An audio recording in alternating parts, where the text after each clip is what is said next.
Guess what, you guys? We're back. We're back. 3 of us are Yay. back. Unfortunately. No, fortunately, we're missing our Kathy right now. Hopefully she'll join us. But tonight we are here to talk about episode 709. Did you think it would ever come? And that is Unfinished Business, written by Barbara Stepansky and directed by Stuart Spaz something.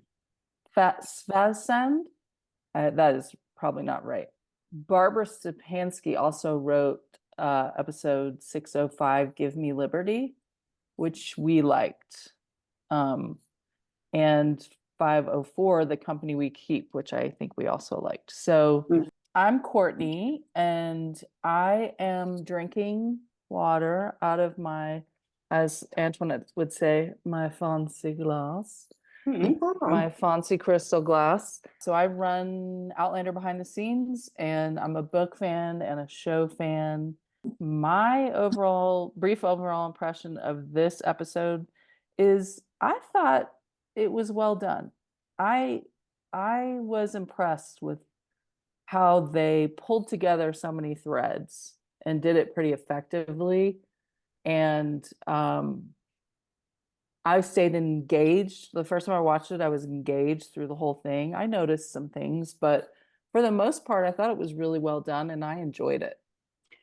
My name is Carmen Schmidt, and I write the Outlander Anatomy blog. I am a book, like Courtney, I'm a book and a show fan. I always watch for science, medicine, anatomy, whatever I can find in the realm of biologic science that interests me very much, along with all the other things that do too. I also am a retired professor of human anatomy with 40 years experience of teaching and research. I would give this episode 4.5 out of 5 stars. I also thought it was very well done. And I'll expand on the reasons why I thought it was well done a little bit later. But I was very pleased with the session, and I was also engaged from the very beginning to the end, and I shed tears a number of times in this episode, along with my husband too. So at that, I will stop and hand the microphone to Miss Antoinette. What are you drinking? Oh, sorry. I am drinking what I usually drink. Is my sparkling wine from Trader Joe's. With your stainless steel ice cubes. That's right. A gift from my son, one of my sons. Keeps it cold as we're chatting, because I only like to sip it. I don't like to. And it doesn't get watery. I think it's brilliant. No, it is. It really is. And you know, I know that they've got cubes that are made out of the stones or marble or something like that, but they can absorb your whatever you're drinking, and they can also dissolve some of their minerals into what you're drinking too. So I'd avoid those if I were people and stick with the stainless steel. All right. Okay, I like it. Stainless steel ice cube. If I'm drinking my liquor, I don't want anything in there that's going to absorb any of my liquor. Okay? No, that is not allowed. I'm Antoinette, and I don't produce a blog, and I'm not a professor. But you're a lawyer. Yeah, I'm a lawyer. At this stage in my career, I'm a prosecutor. Fell in love with Outlander, the books, after discovering the series in season 2, and I have been hooked ever since. And I'm grateful for all the things that Outlander has brought into my life, including my fabulous sissies here in the BTS Outlander family. This episode, okay, the first time I watched it, it left me underwhelmed. I think because I was so looking forward to it that my expectations were unbelievably and perhaps unrealistically high.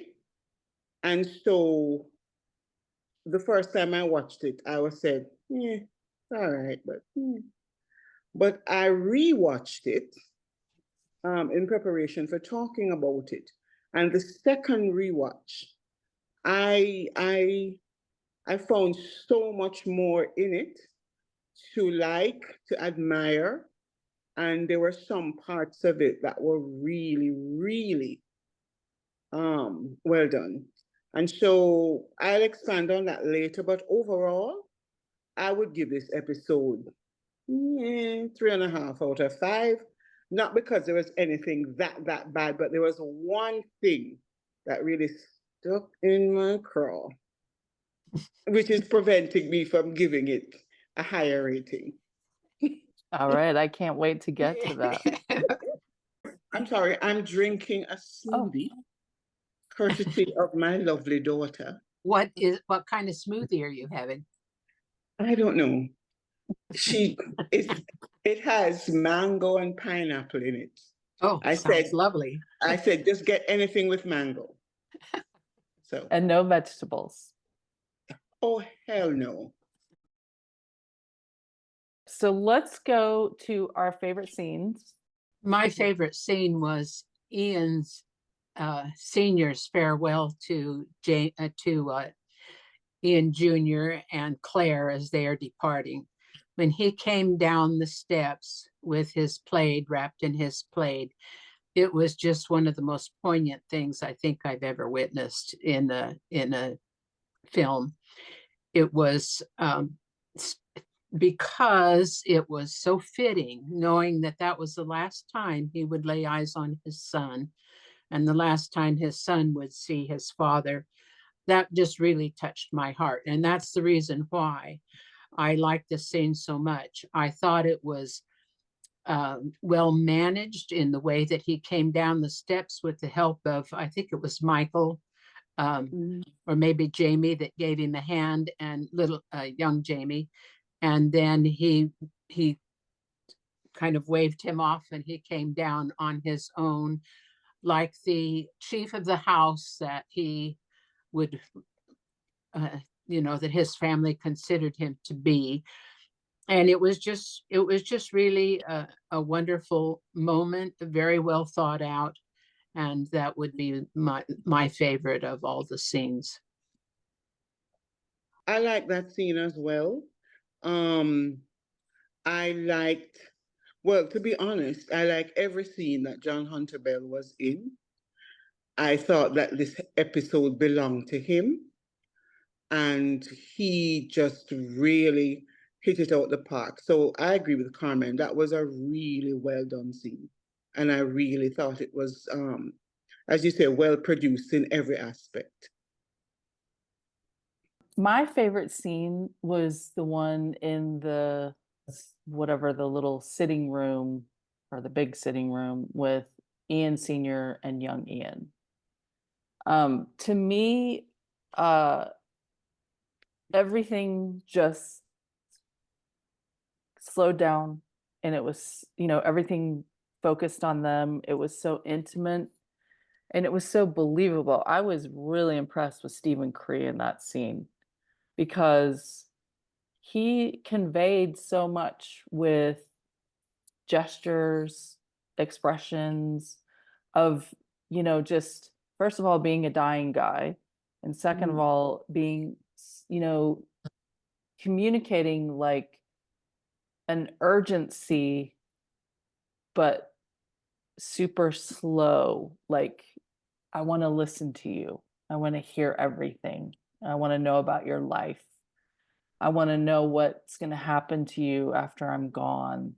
And then just really, as young Ian would talk and he told him, this boy is mine and I haven't told anybody that. And, just Stephen's responses were just so appropriate and so believable. I mean, I just found that whole scene really beautiful. and really believable that this was a dying man talking to his child. And I just thought it was really beautifully done. I agree. It was one of my top scenes too, Courtney. Again, I thought Stephen just hit it out of the ballpark with that scene too. And I think there was nothing about it that I could complain about. Honestly, it was just very touching. Also, some of the best lines in this episode were in that scene and uttered by Ian Sr. Yep. Yep. Well, Courtney, you stole my favorite scene, because that was my top favorite scene for all the reasons that you just said. The connection between old Ian and young Ian was palpable. You know, you could feel it. And as you say, it was believable. This was not a scene where we had to suspend our disbelief in order to buy into it. It was just on the money. And rewatching it a second time, when I got to appreciate all the depth that they managed to convey in the scene without being the emotions being overwrought. You know my feelings about actors who perform rather than embody their characters. And there was no element of performance in that scene. Cree and John Hunter Bell were Ian Sr. and Ian Jr., and you could feel the flow of love and empathy just running between them. It was beautifully done. And the other piece is that it wasn't just like father and son sitting down. I felt like they both held the reality of the scene of like, Stephen was like, I'm dying and I love my son and I haven't seen him and I'm not going to see him again. And you could feel all of that. And he was able to open him up in a way that I don't even think Jamie does. And so that was really beautiful because it was like, this is this guy's father, this is, and I loved how he shooed everybody out and he just got right down into it. It was really beautiful. Antoinette, what's your next favorite scene? I'm really sorry I stole that one. Okay, my next favorite scene was actually the scene with Roger waking up at the Stones and wondering to himself if there are beetles in heaven. Because I really surprised myself because I really liked Roger in this episode. I mean, he has grown on me to the point now where I'm looking forward to seeing him on screen. Because there's so much emotion there, and the fact that they started it off with him speculating about whether there are beetles in heaven, because we know the angst and the anguish that has found him at this point. And so for some strange reason, that just connected with me. So that was my second favorite scene. I will say that one of the things that I liked about Roger in this episode, expanding on this scene, was his voiceover, which he was doing with the beetle. I thought that was very effective. And then his musings later on in various scenes, I won't go into those now, but those voiceovers in that situation really let the viewer in on what he was experiencing internally, rather than him, explaining it to the audience. We actually got to listen to his mind and what it was doing at the moment, even though you couldn't, the people in his midst didn't realize he was thinking those things. He was. Just a comment on that. That's one of the things that worked for me. I thought it was super clever vehicle for not only telling us what the heck's going on, but also the juxtaposition between his modern thinking and where he is. You know, I loved that he was like, what? You're supposed to be dead. Like, you know, there was no like, you know, 18th century talking going on there, which there wouldn't be. And it's just like your mind to be like, wait, there's a beetle. Am I in heaven? Wait, are beetles in heaven? Well, of course, creepy crawlies even are in heaven, you know, and he's like, God, yeah, that's why I like that. yeah. Carm, you have a Yeah. I actually liked Jamie and Larry's fight.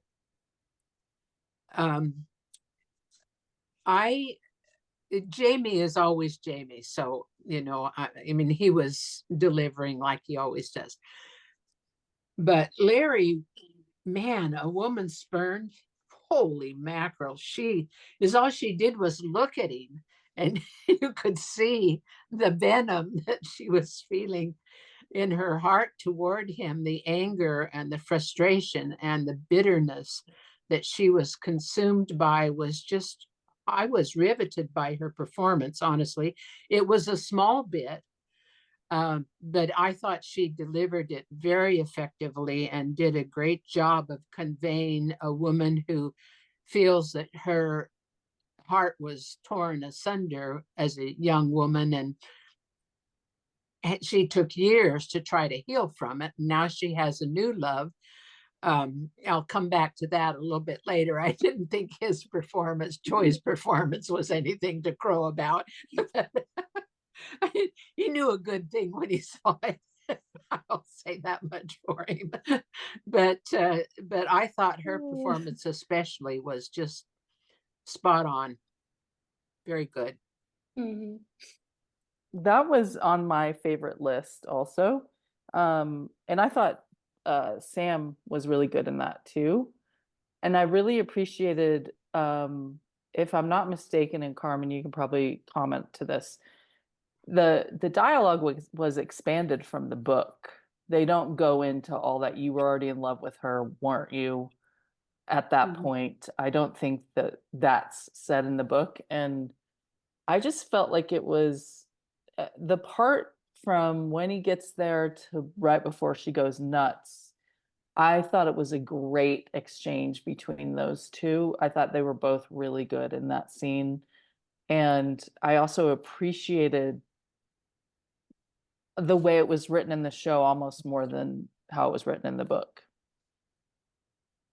Yeah, I didn't go back and read their exchange, but as I recall, I think you're correct about that.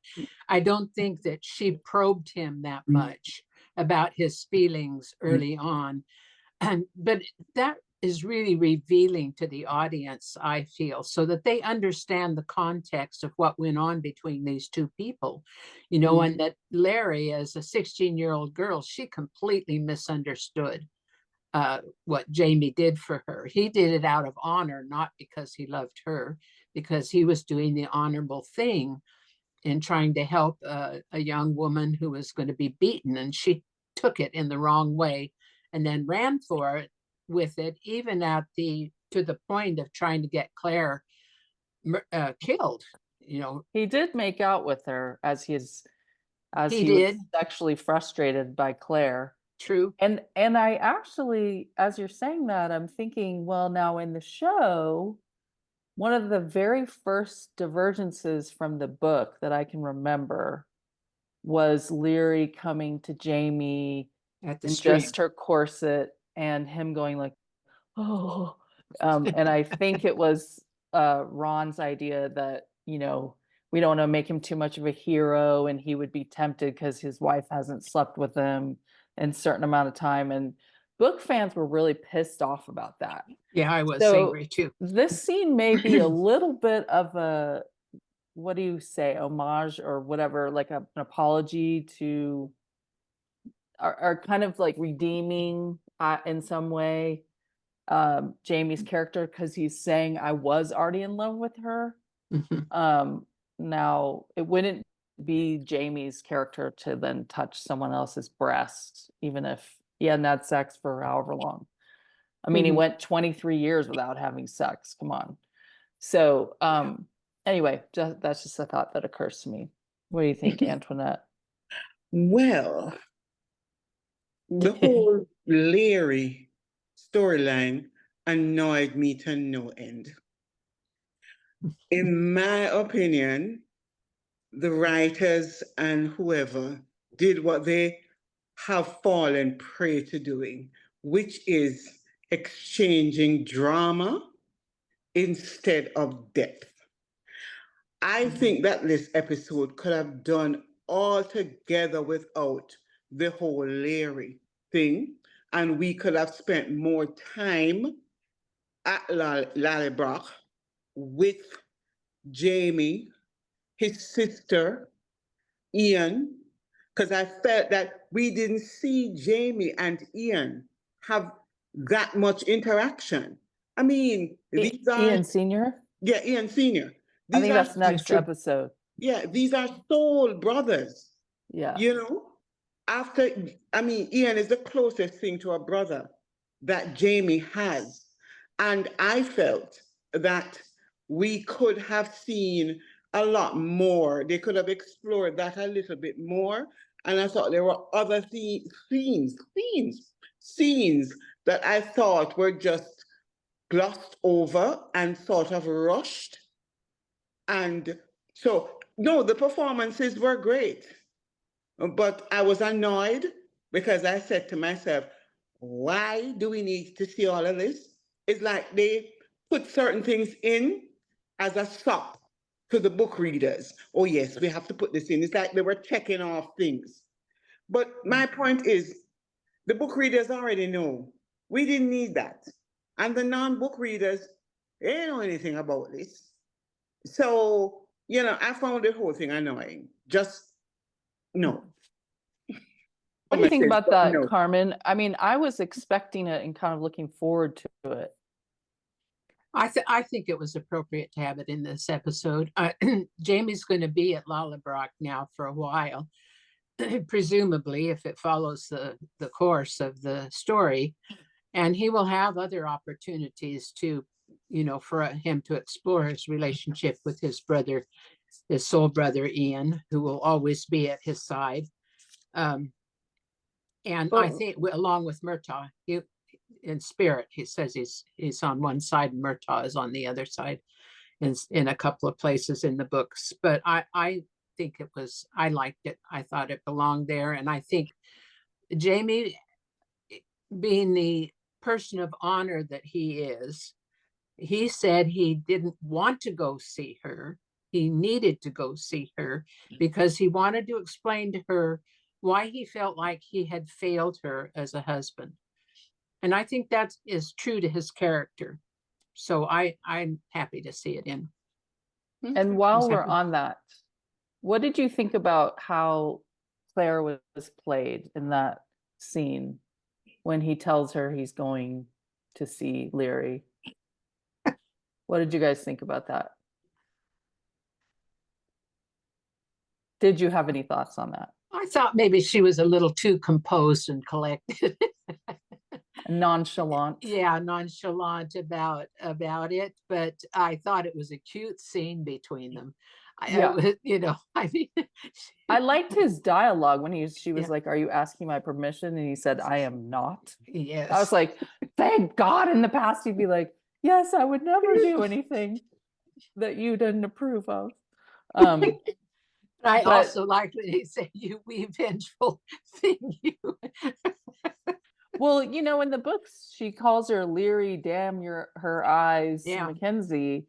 So, but I know Kat's playing her own version of Claire. It's just that kind of, I noticed that she was more, and I don't know, maybe she was perhaps a little bit more modern than someone born in 1918. Mm-hmm. I don't know. Yeah. But anyway, I kind of think she mostly has been all through the series. Yeah. Yeah.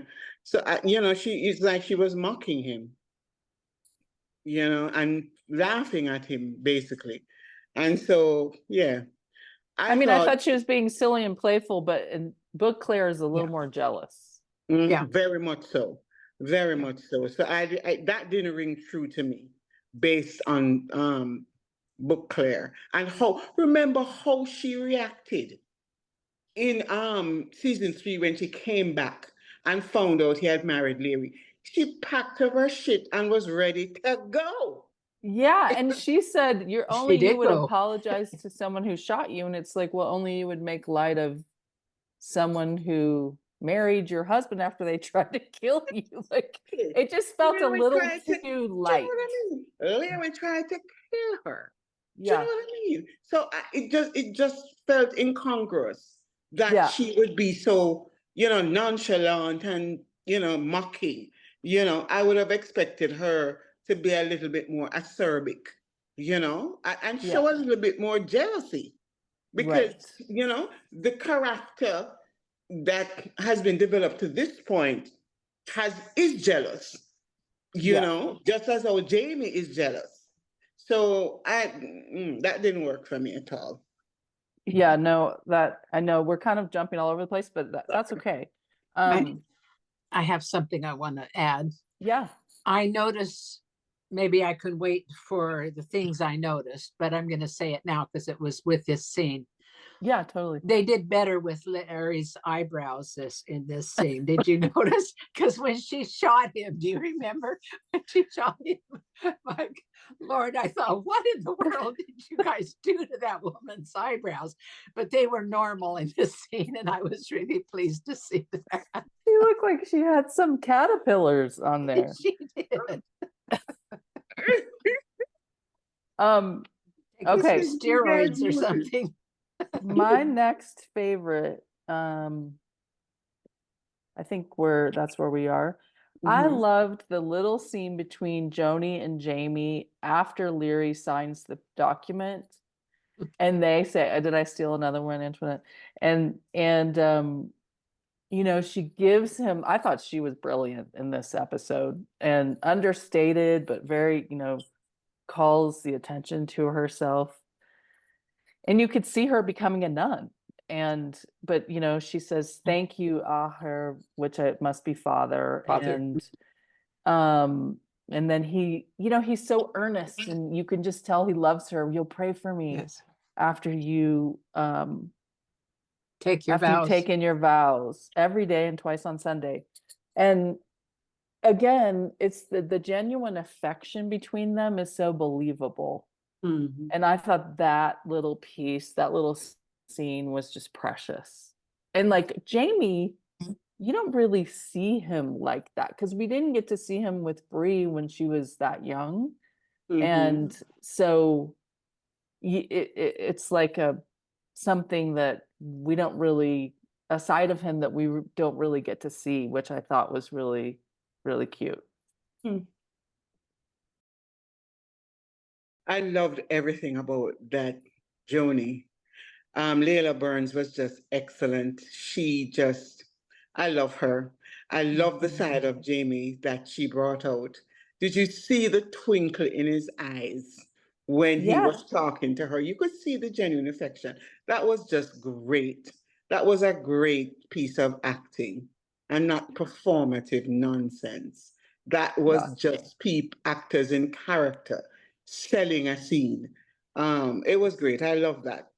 My second favorite scene would have had to be young Ian and Jenny at Ishmael's little tombstone. I thought that scene was just, it crunched my heart. I mean, John Hunter Bell has just blossomed as an actor. He is just so great in every single scene that he was in this episode.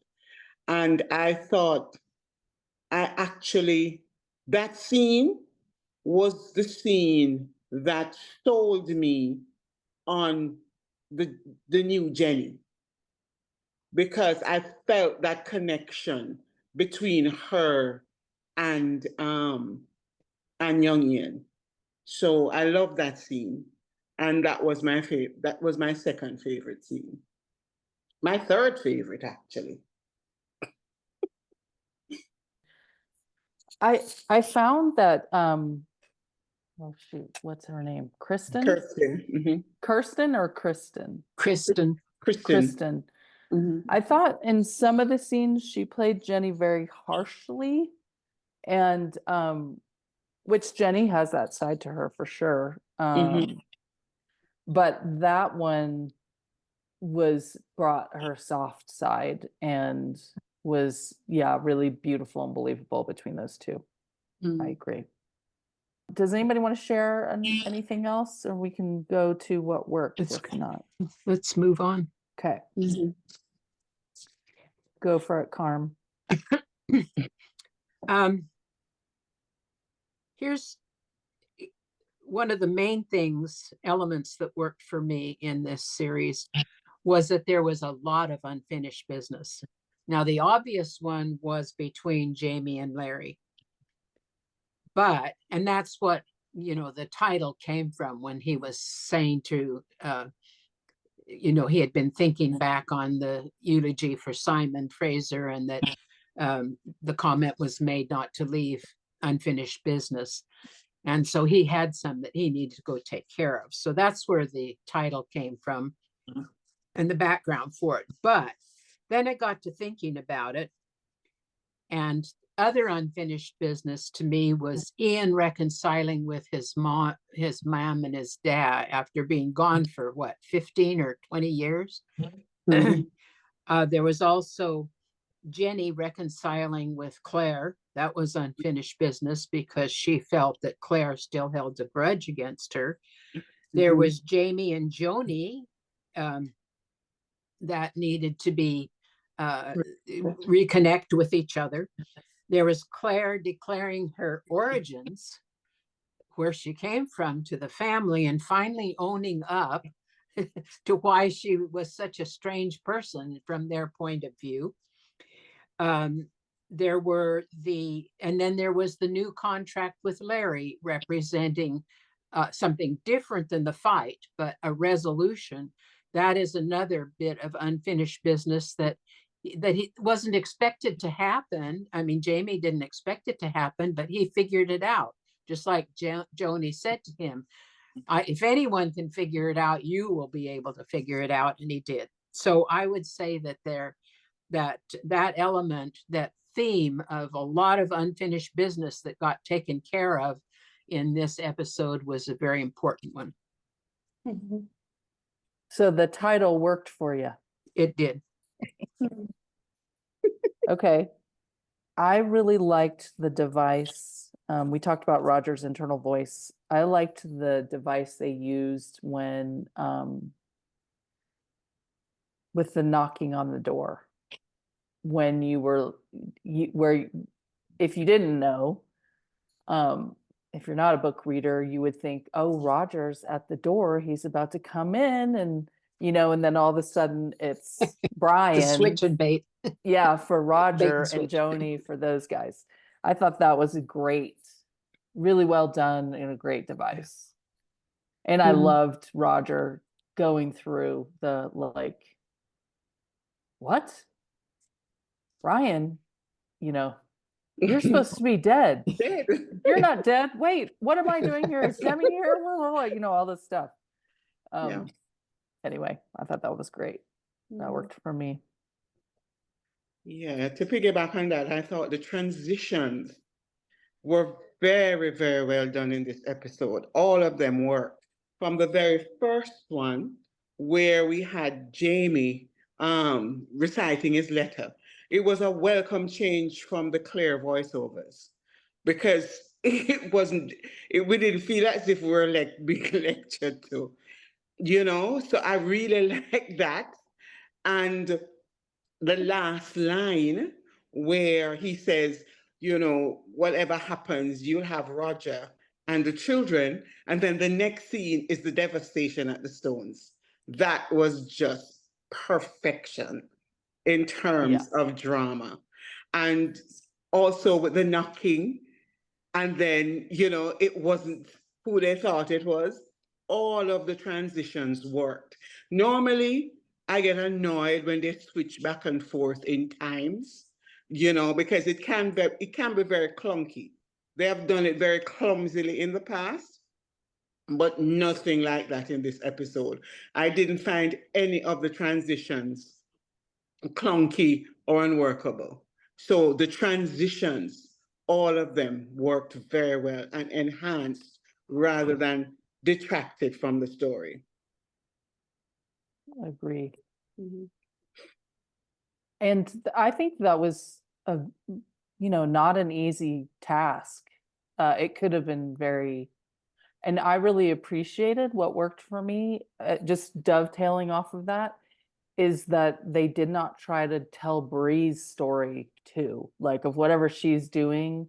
It really would have. I really appreciated that they just went back and forth between Jamie, Ian, and Claire, and Roger and Buck. Mhm. Yeah, because they do have a tendency to try and cram things in. Well, it's like they're like, well, we have to give equal viewing time or something, but it wouldn't have worked. It really would have ruined the episode, in my opinion. Carmen, did you have anything else that worked for you?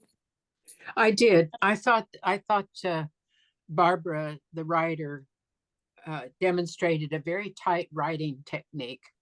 I thought she stuck with her story, and she moved the arc of the story forward with this episode a lot, because boy, there were a lot of loose ends that she tied up in one 60-minute session, in slightly less than 60 minutes actually. But she kept the essential elements that the book and that part of the book had in it about this visit to Laoghaire and what happened. She skipped Hector McEwen as the healer and went directly to Gellis as the herbalist. Okay, so that took out a chunk of story there, which, which if you're a book reader was fascinating and wonderful, but as a show, you don't have the time, and you waste capital, if you spend it on a side story like that. So I did miss the nude swim in the loch by Jamie after his fight with Larry. Don't you remember? Oh, yeah. He stripped himself and he swam in the loch, but he didn't do it, which was a shame. Darn. Yeah. There was no Blackjack Randall. They went directly to John Murray, and John Murray told them about the ferryman and the strange clothes and everything, which will reappear, I'm sure, in another episode. That'll be explained to people who don't know what that means. So they skipped all of that part of the story about Blackjack and what his role was. Henry was not the reason why Claire came back to the colonies. It was Henri Christian, but she bypassed that, but kept to the story of Henry, because I think that's going to be an element in the future that they want to expand on. I thought Roger's quick internal dialogue, which explained that he overshot his mark by 35 years, and he's wondering why. How did that happen? I don't understand. I was going after my son. I was thinking about him when I was going through the stones. And I just thought all of those were really clever ways of thinking about how she could get all of this tied up. And I think that's quite skillful for a writer to be able to do that. You take a book like Diana's, that are hundreds of pages long, and you take the essential elements and distill them out and then tell the story with that. And I think that's very skillful. I think she did well as a writer. Oh, yeah. I agree. I mean, because if you look at, and I've said this before, season 1 is basically directly from the book. Yeah. It's like each chapter is an episode. And at this point, there's so many characters, it's so complex that it really requires a different level of writing, or a different, you know, that required good writing, Yeah. but this is complex. And I Mhm. think Barbara Stepansky steps up in that department. I agree with you. Oh yeah. I mean, this whole the writing and the directing, the pacing of the episode, with all of the different moving parts, Yeah. there was no lagging. There was no, oh gosh, come on, let's see the next thing. It was just paced beautifully. And the transitions, again, I go back to it, just worked. And you could see the whole thing like a web just interweaved and coming together. And that is down to writing and directing. So those things definitely worked for me this episode. Kudos. Because as Carmi said, you know, in the past, I have been critical of the stuff that they choose to keep in and the stuff that they choose to leave out in telling the story. And I think this episode, the writer found the fine line to tell the essential story, you know, well, except for the Laoghaire part,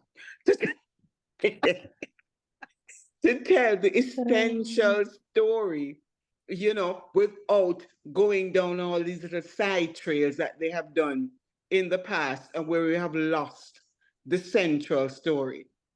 So kudos, kudos to the writer here. And I hope we see more of this writing, because there's so much stuff that goes on that if they don't get the writing right, it could be problematic. I wanted to call out another scene that really worked for me. Another device.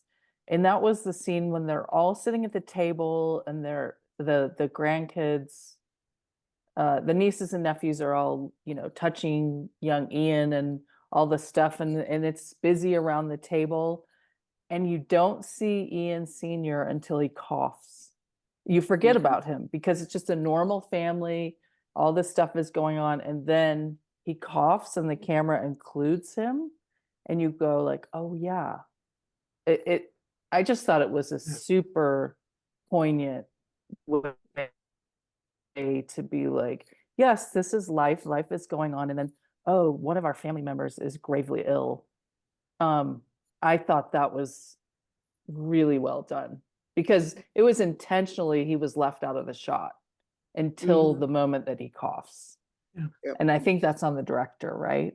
Yep. Yeah, I thought that was really brilliant. The only problem, the only nitpicky thing, why couldn't we know the names of the children? You know, wouldn't it have, I don't know, you know, maybe. could we have just known the names of the children? They were just there. I would have liked to Yeah. have had their names called. That's just me. That's just a nitpicky thing. But Yeah. I didn't like the fact that, you know, they were just there and we didn't know who they were. Give them names, for heaven's sake.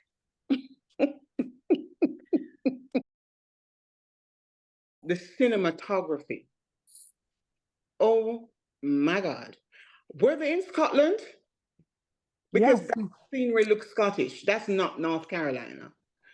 Oh, it was in Scotland. Yeah.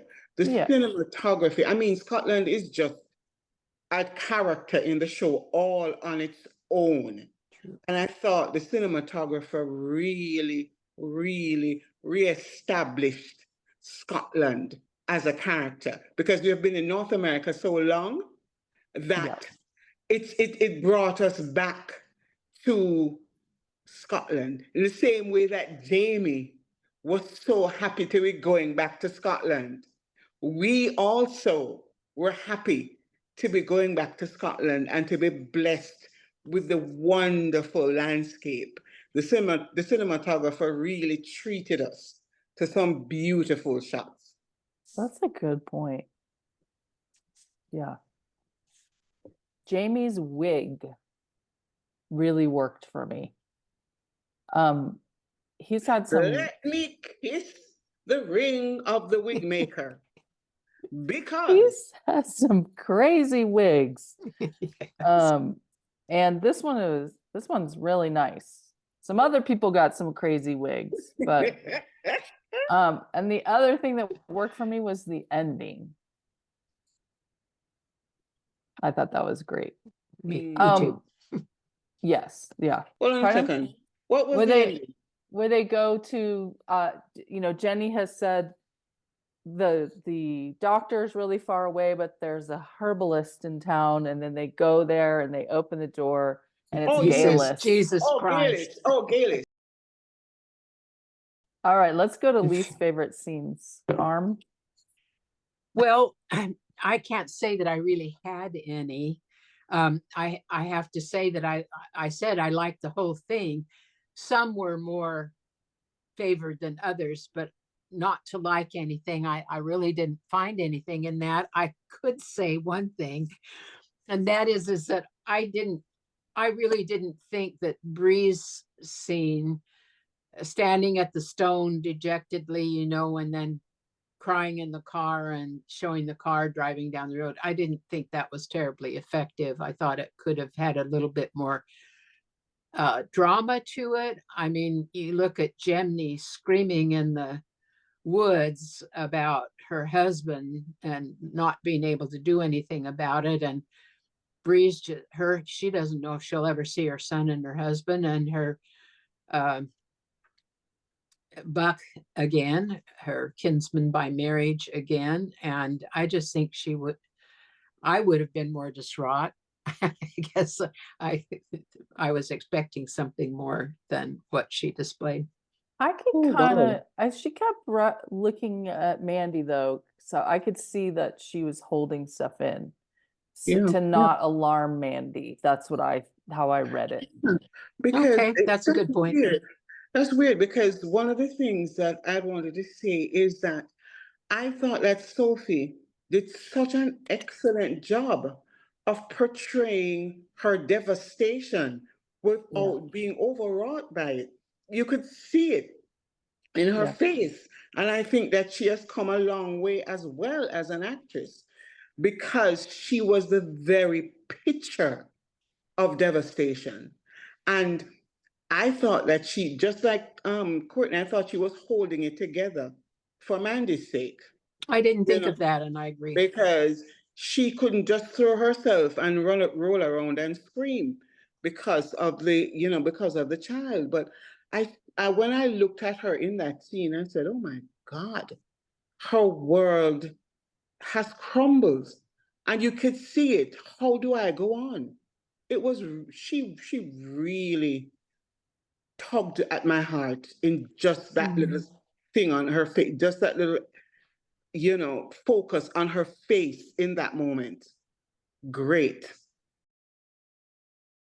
There didn't need to be any more said or done, and she delivered that really well, I thought. Delivered that really well. So I'm really hopeful because all the people whose performances I've had an issue with seem to have grown in their craft.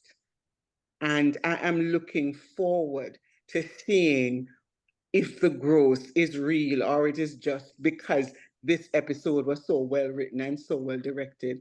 And if the other writers are going to fall back into some of the stuff that really irked us in other seasons. But I'm really hopeful. I can't believe it. Look at Roger. Do you see that they've put Roger in clothes that make him look like a human being? Do you remember how he looked when he went back in season 3? Like I think he something, pissed Terry Dressbach off. That's what I like think. something, that's something that, that was dragged up from the swamp. Do you remember those awful pantaloons? And it just made him look horrible. His culottes. Whatever it was. He's like a awful. 6-foot man, and he looked like a little Oompa Loompa. It was a revenge. It was a revenge costume. It was. Seemed like it. And I saw think him in his little frock coat and thing, and I said, "Hey, oh, he looking good." Yeah. I'm gonna tell my least favorite scene, and I actually didn't have one. I had to kind of think, what is it?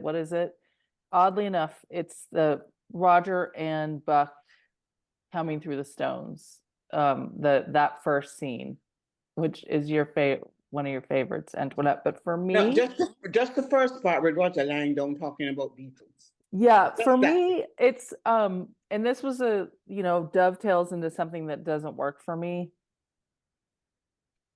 They both look like they just got, you know, came from the mall where they bought their outfits. Because their boots are perfectly shined, their, you know, their clothes are clean, and, you know, at the end of the day, Roger's been through the stones, he's walked to Lollybrock, he's missing his child, he's sitting on the couch at Brian's house. He looks like he just came out of the salon. I mean, Bree hasn't even done any of that, and she looked like hell. And Roger was like, you know, his hair looks still, I mean, it looked like they were fixing his hair in between the scenes. And I'm like, guys, I don't know. And then, like, you know, Buck's little like heart thing, and then, oh, it passed, and he walked to Inverness. Like, I don't know, that I was just a little bit like, eh. And it looked like that the grass at the stones was newly mowed.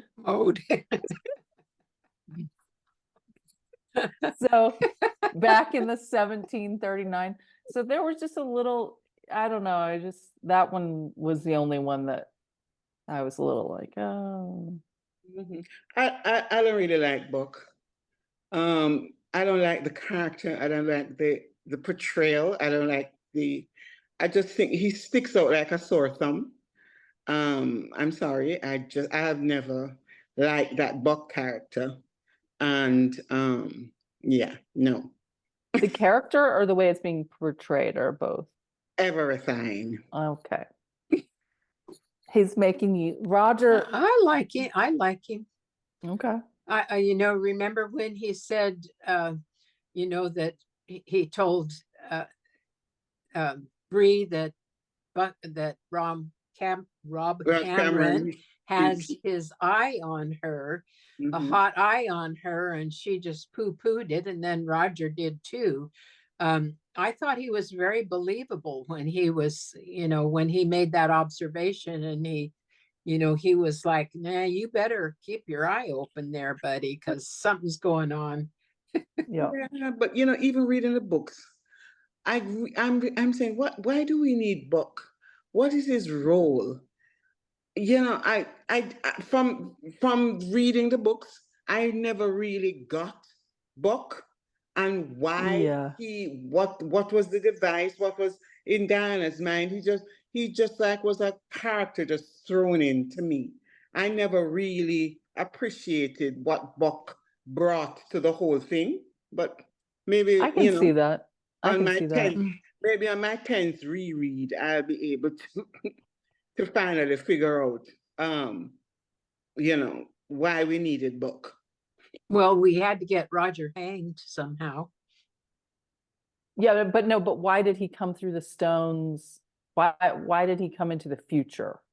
I think is what Antoinette's. Yeah, because I mean, I didn't like that whole, well, just water under the bridge. But yeah, I'm not a Buck fan. I think, you know, look at what has happened. I now like Roger. I know. And I don't like Buck has made you like Roger. I have switched. Carmen, what didn't work for you? The absence of Bill Patterson as Ned Gowan. I would have loved to seen him Johnny as a cricket. You know, I love him. I love his character. I love that the way line. he portrays his character. And I just would really have liked to have seen even just a snippet of him there. It wouldn't have had to have been more than a minute, but I would have loved to have seen him again. Me too. I wonder what happened there. If they just didn't try to get him, or if they did and he was doing maybe he wasn't else. available. Yeah, you know, might have been busy. Who knows? But I would have. I loved to have seen him. looking forward to that too. I was disappointed that he wasn't on there. So yeah. For me, let's see. Just my biggest attraction was the perfectly cleaned and pressed costumes. No matter what you've been doing, I mean, Roger looked like $1 million the entire time. Like, and yeah, anyway, so that was my biggest one. With that, that did take me out of the story multiple times, and it made it feel more like they were doing a play, instead of, feeling pulled into it, because I would just notice like, well, their costumes wouldn't be that clean if this was really happening. So it felt more like a play with those costumes for me. Okay. I did not like young Jamie and Henry. They were extremely Michael. whoever they were, extremely wooden. It's like they were just repeating their lines. You couldn't see. I mean, no, I didn't like their performance at all. They didn't engage me in any way. I actually disagree with you about Michael, Antoinette. I thought I do too. when Claire told them she was from the future, I thought he did an especially good job He of did. being in shock and like a realistic Wow. reaction to Yeah. what to that. Ooh, I had the exact opposite feeling. I thought Is that interesting? They were just too calm. I mean, Scots are so superstitious. And for them to all sit calmly around the table while this woman tells them she's from the future and blah, blah, blah. I thought that, everybody would have fallen out in shock. And, you really are. I don't know. I expected more, maybe because they always, somebody made a reference to all the stories about you are true. So maybe that's why. But I was a bit disappointed because I thought they took it way too well. Okay. I thought they took it way too well. And probably that's why I wasn't engaged by them, because I thought that they were just too, calm. Subdued. Yeah. Subdued. Yeah. So maybe that's why. Okay. I had a few more things. I thought Ian Sr. didn't look close to death.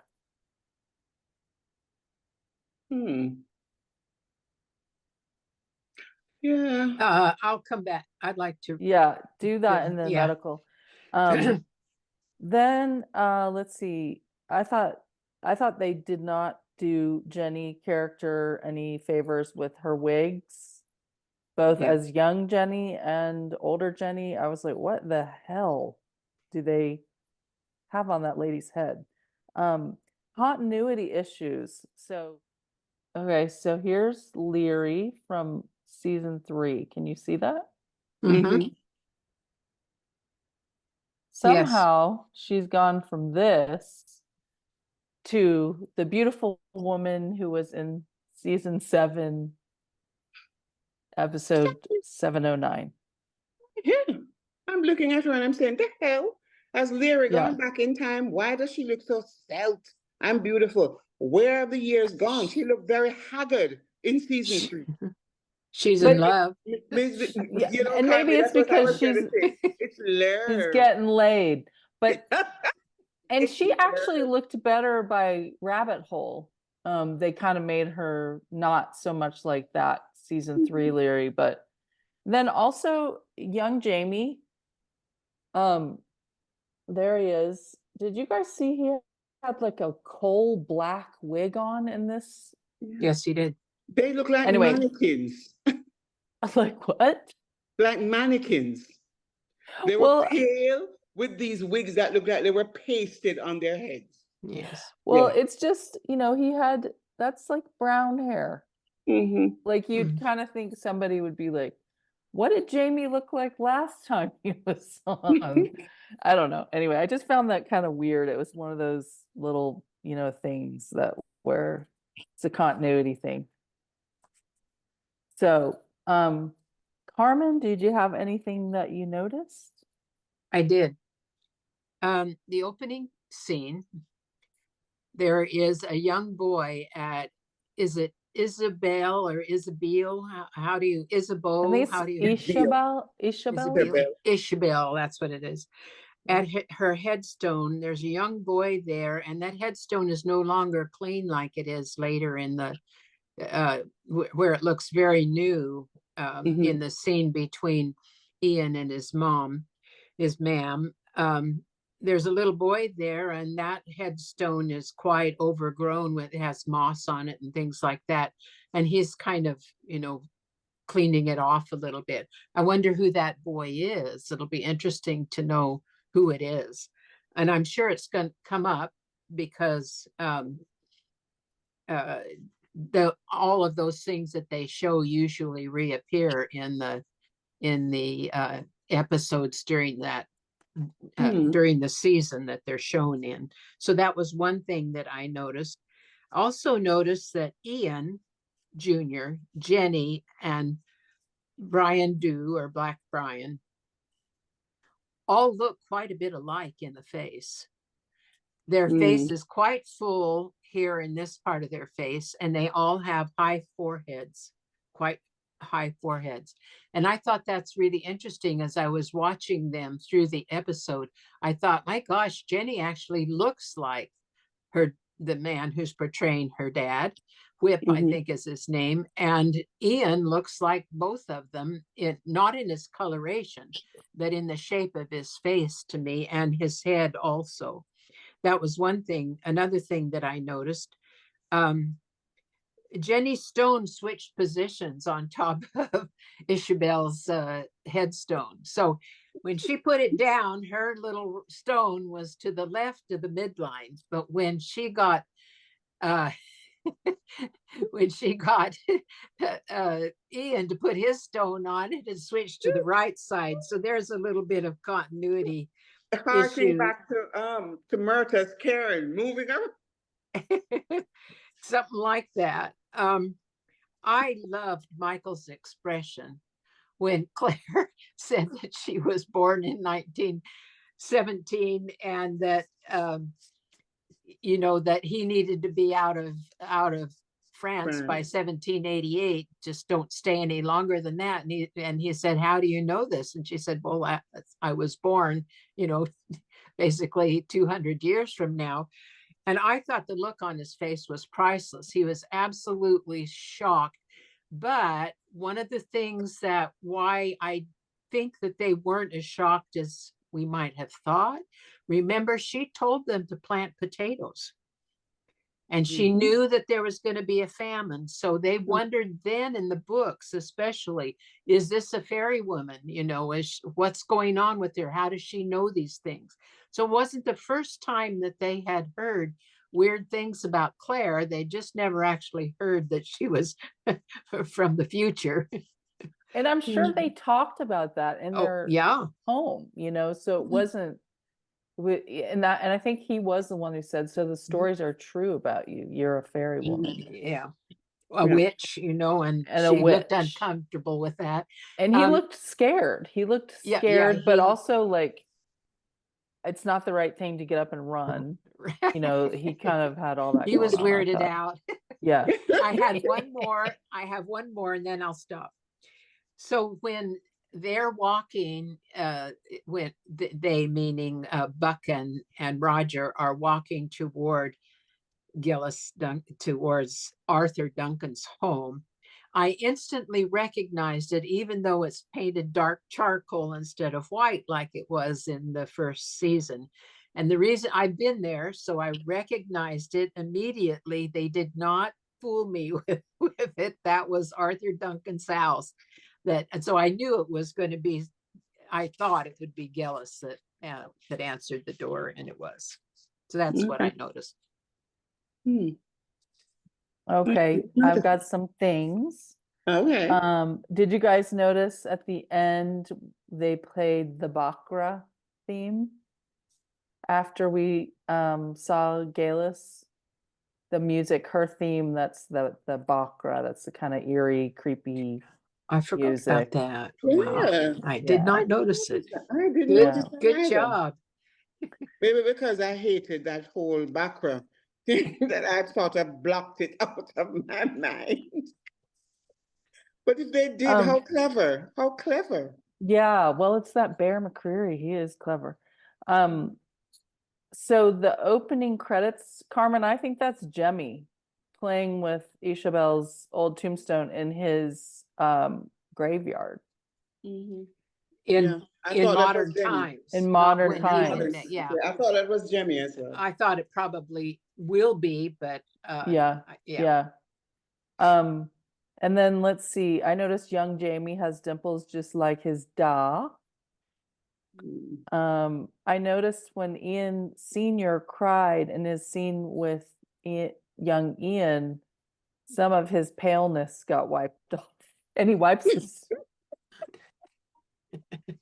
his eyes, and then he turns around, and it's like pale with a little like his skin color. Anyway, if you Oh, you're watch again, bad. you might catch that. I mean, despite that, I didn't notice it till the second watch, so Okay. it didn't do anything to minimize the scene. I noticed Jamie tapping his fingers in the scene where they tell that Claire's from the future Mm. with his right hand. I noticed Brian Fraser had on the leather jacket that layered Jamie inherits from him. I thought that was Mhm. cool. I noticed that it looked like they definitely did an AI filter on young Jenny. Oh yeah. She looked like Princess Leia. Reverse aging. Yeah. Yeah. I noticed that all the women in the 18th century crossed their arms all the time. A lot of akimbo stuff too. Yeah. Maybe it's the corsets. I don't know. Yeah, it must be like, where do we put these arms? You know, but they're all crossing their arms. Claire, Jenny, Jenny, young Leah, Janet. everybody. Yeah, Leary. Yeah. Let's see. And I noticed Claire's face when Leary finally signs the document. She does like an eye roll emoji. Hmm. Anyway, those are the things I noticed. I noticed that they kept the Sinead O'Connor version of the Skyboat song, and I thought it was especially haunting, the words in light of the fact that she's no longer with us. Yeah. Singing Yes. a song of a lass that is gone. Mm. Yeah. That how does it go?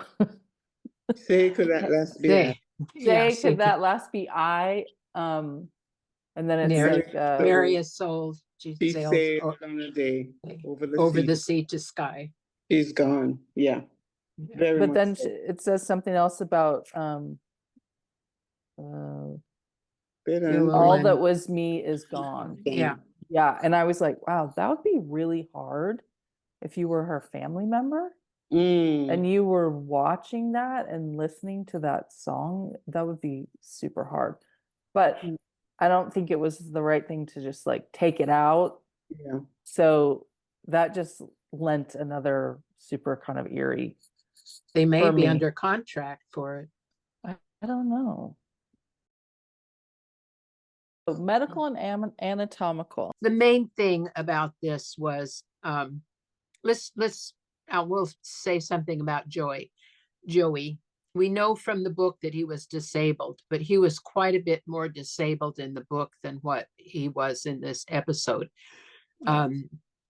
In this episode, he had looked to me like he had a little bit of a lame leg, and other than that, there wasn't anything else. But he sure enjoyed Larry's attention. He was like a lame leg and not much. Let me rest my head on your bosom. I'll be much better. Well, I think he was trying to look like a simpleton. Yeah, he wasn't really. They didn't really portray him that way in this episode, though, because Jamie addressed him during the business about the contract, and he said, "Yes, I want to marry her." I mean, he answered him clearly. He understood what was going on. So I don't know exactly that they had decided how they were going to portray him. It was a little uneven. Let's put it that way. He was a little lame and a breast man. Yes, he was a breast man. Not a leg man. He was a breast man. So the main thing was, of course, consumption, which is pulmonary. It's usually the term that is used for pulmonary tuberculosis. And tuberculosis is disease that has been described for a couple of thousand years, because Hippocrates was the first one to call it consumption, TB consumption, even though TB was recognized before then. And he did so using the Greek word phthisis, and it's spelled Phthis. The PH is silent, so it's phthisis. And it means consumption. And the reason that that term was, he applied that term, is because when a person has pulmonary consumption, pulmonary tuberculosis, it causes weight loss and wasting of the person. It takes so much of their energy that there isn't enough energy for other parts of the body to function well. So that was, Hippocrates lived between 300 and 400 years BC. So you can see it was 2.5 centuries ago that the term was applied. But in the 1700s, it was also known as the White Plague. And the reason that it was called that was because people with pulmonary consumption, they just became very, very pale. And I thought the makeup for Ian Sr. was very good in that regard, because he did look really drained and pale. He had almost no color. His eyes looked sunken. And did he look like a man next to death? No, but they're not saying that he's dying tomorrow. They're saying that he is in the process of dying. And I thought that that was believable, I guess I would say, in terms of the makeup that was used. Tuberculosis is, the reservoir for it is in cattle, believe it or not. That's where most of the transmissions go. They pass from cattle to humans. And What, by eating the meat or what? no, by being in the environment. They shed the organism. It's a bacterium. It's called Mycobacterium tuberculosis is the name of the bacteria that causes the disease when it's pulmonary, because there's other places in the body that you can get tuberculosis to reside. But when it's pulmonary, what happens is that the organism forms these nodules called tubercles. So that's where the tuberculosis comes from, is these nodules that form in the lung. And they're really nasty. They have a cheesy white center to them that's gooey like cottage cheese. And then they're gray and rough on the periphery. They just look horrible. And of course, that replaces normal lung tissue. So you don't have as much surface to pass gas in and out of the lungs and into the bloodstream and out of the bloodstream. And so it reduces your capacity. And people who have pulmonary tuberculosis will have a variety of symptoms. They will be short of breath. They will lose weight. They will have night sweats. They will have fevers. They will get chills. They have coughing. They're often coughing up blood, especially as the disease progresses. And I think we're going to see that in another episode or two coming down the pike. I would be surprised if they do not show that. It is more common for people to get TB if they're immune compromised, or if they are smokers, or if they are in crowded situations like slums or prisons, which is where Ian got his at Toll Booth when he was imprisoned there. That's when he contracted the disease. And so there's a lot of HIV, diabetes can also contribute to it. But what I thought was, and by the way, it is curable now, but it takes 4 different drugs to cure it. And it is a persistent disease, and it is not easy to cure, but it can happen. Now, here's the thing that got me, the statistics. In 2022, when COVID was still around, we had 8,000 cases of tuberculosis in the United States alone. And of those, tuberculosis was the second leading cause of infectious death behind COVID. So COVID was the leading cause of infectious deaths due to infections. Now, not due to cancer or something else like that, but infections.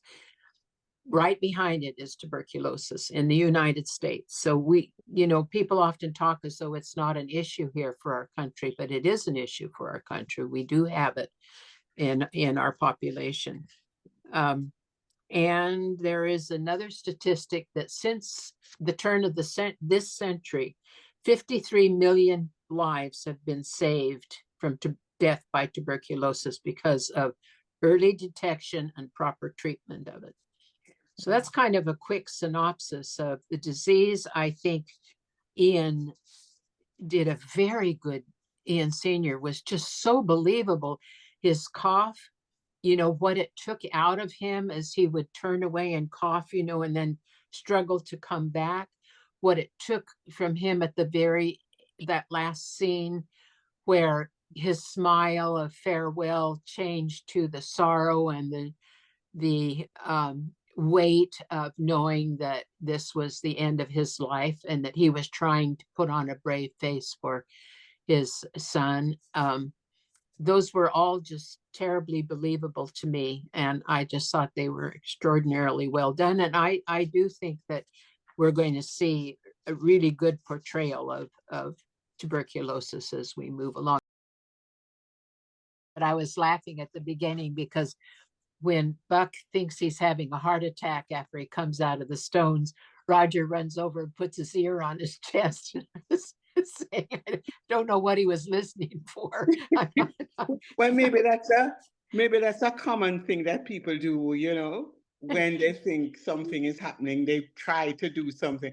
You're right. What the heck was he listening for? He wouldn't have known if he heard. To see if he was alive. Yeah. Wait, so is tuberculosis communicable? Yes. So people in Ian's house could be getting it from him. Oh, yeah.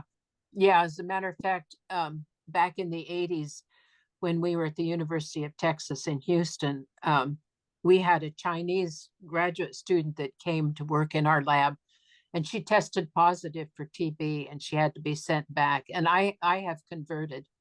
I have a positive reaction when they give me a test to see, but I don't have any active disease. It just means that I've been exposed to the bacterium. But I have antibodies against it. That's what it's showing. I have antibodies against it. Okay. Yeah. So, I don't know. They didn't screen her, and I don't know why they didn't screen especially from certain parts of the world, why they didn't screen students before they came. But she was sent back, and yeah, I had to have a positive test, but I have x-rays, to see if there's any changes in my lungs, and they're not. So what I wanted to follow up with is say that just because you are exposed to it doesn't mean that you'll get active disease. If a person lives closely with other people in a group setting, about 10 people in a year will contract the disease from a person who has active tuberculosis. And they may be in a home, with 25, but not everybody will get the disease. Would they test positive now with our methods? Probably. Most of them would if they lived in close proximity to them, but it doesn't mean that it'll take hold. So even though you're exposed doesn't mean that you'll have active disease. Mm-hmm. Or that it'll do anything. It's interesting that you say, Carmen, about the fact that people don't think that TB is an issue in this country. Mm-hmm. And because as an immigrant, when you apply for an immigrant visa to live permanently in this country, you have to have a test for TB. And then, you have to have a jab as well. And if you don't get it, your visa will not be approved. But they don't do that for people who are not applying for immigrant visas. Oh, that's why what it is. Student wasn't tested. Yeah, she should have been. They should do it for everybody coming, I think, for everybody coming into the country. Myself, in my opinion, And I don't actually know what the practice is now for it. I don't know what they're doing, but that So was wait, So back. is there a give- vaccine? Is there a vaccine? Because you said you They had are to get a jab. developing a vaccine. No, we had to get a jab. No, the jab was for tetanus, but we Oh. had to take a test for Yeah. TB. Yeah, But yeah. it is a skin. It's done in the skin, Mhm. if I remember right. They inject some antigen into the skin, and if you get a positive reaction to it right away, it means that you've been you've been exposed before. If Mhm. it takes 10 days or so before you get a reaction, it means that you had to wait for the antibodies to be produced against it to get a response. Does that Mhm. make sense? Yeah, yeah. So Because that was the process, because you had to go and do the test, and then you had to wait because then they had to send a report back to USCIS to give you to clear you basically to Yeah. continue with the visa process. So Carmen, you're saying that the test initiates the antibody response in the body? That's what you're saying? yes. Okay. So, but if you get two kinds of responses depending upon whether you've been exposed previously or not. Yeah, you If either you've see it been- immediately. Right, it's an immediate reaction, or if it's latent, or pardon me, if it's delayed and it takes a week and a half or so, then you've not been exposed before. But then But would you then test positive because you got tested? No, because after there's that? not enough antibody that is in that test to, it's not gone systemically. It's only in that confined to that one area of your Yeah. skin. Mhm. Okay. Did you Mhm. want to say anything about Ian's peg leg? Well, that's quite an apparatus he's got, and it's probably historically correct. I didn't look it up, but it was quite. I can see how that would be much better than trying to strap something like that on. It was clunky. My goodness, it's like having just a block of wood hooked to your leg, basically. But Mhm. by having the handle on it, he had some control over the better control, let's put it that way, than if he didn't have that. I think the handle was added. His old one, I don't think had a handle on it. No, I when he don't was think younger. I don't remember it either, but this one does have a handle on it, which And is I an will tell you advance. that your favorite scene of him coming down the stairs. I interviewed Stephen Cree after I remember I saw it. season 2. Yeah, Mhm. I think it was I 2. think it was, and he was telling me about all the funny times that his leg flew off and like went into a bowl of cabbages and all this stuff. So all I could think about when he was coming down was the bloopers that are going to come out of that scene, which is not great, but because it was a beautiful scene, but I was a little thinking like, Bloopers. yeah. Okay, should we go to lawyerly? Well, I mean, the whole thing with the contract and everything just reminded me of the fact that women in that time could not own property outright. They couldn't buy it, they couldn't lease it. It had to come through some contrivance. Because remember, even Lallybrook, as part of the contract of marriage between Brian Fraser and Ellen Mackenzie, it was that the estate would pass through her lineage and not through Brian Fraser's lineage. But she still didn't own it. You see what I mean? Because while she was alive, while they were married, she didn't own Lallybrook. But on her death, it would not pass to his through his line, but through hers. But she still didn't own it. And if you remember, the original contract that they had made with Ned in the beginning was also based on the fact that she, Larry, could never own property outright. So she had legally what is called a life estate, meaning that she could live there for the rest of her life, but she and her descendants had no claim on it. And they also, remember, put in that clause about if she remarried, then she would immediately lose her life tenancy, because the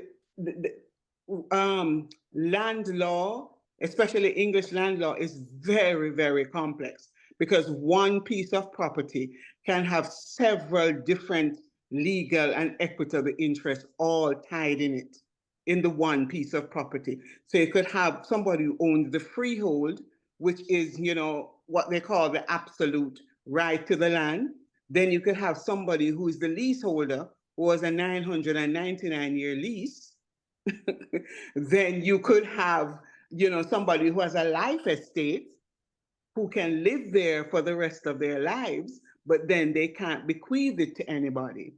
And there are other interests. So one piece of land can have all kinds of things attached to it. Interesting. Yeah. And land law was always my favorite because it was so complex. Weird, I don't practice it anyway. And I like the fact that they were accurate, because they called the contract an indenture, because they didn't call contracts, they were indentures. And I noticed that they had the right appellation for the document, and that it had to be witnessed. And that, but you see, Laoghaire still didn't get outright ownership of Balrigan. She still only had a life interest, but they removed the other caveat that if she remarried, she would immediately lose Balrigan. So when she dies, Old Master doesn't get Balrigan. Yeah. He doesn't. And even Who if does it revert to Jamie? Yeah. Yeah, reverted. I mean, I No. liked how they didn't, spell it out for us that, I had to realize, oh, this is Jamie's property because he married her. Because hasn't she lived there like her old husband owned that property, right? And then she stayed there after he died. He didn't own it. He didn't own it. Oh.